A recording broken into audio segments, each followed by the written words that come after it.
As you can see, the marchers have made it past the Jaffa Gate here in Jerusalem. And even though Israel has grown dramatically in the past 68 years, it still faces a great deal of opposition in the international arena.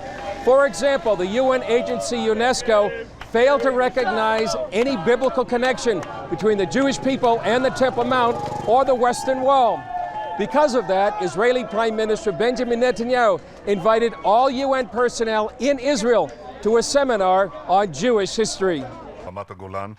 The UN Special Envoy to the Middle East declined Netanyahu's invitation, but the Prime Minister's spokesman said the seminar would go on. Absolutely, we're going to hold it, and we hope that a lot of diplomats come. We may even live stream it, perhaps to show folks at home.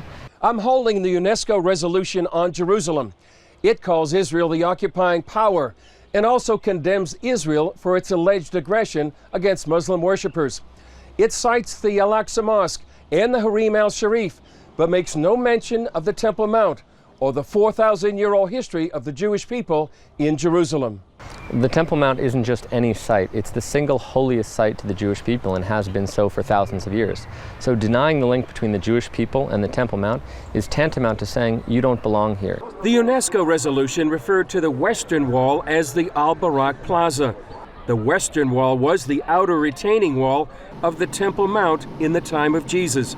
It criticized Israeli archaeological digs in the area and also blamed Israel for violence on the Temple Mount last fall, but didn't mention the actions of Muslim rioters.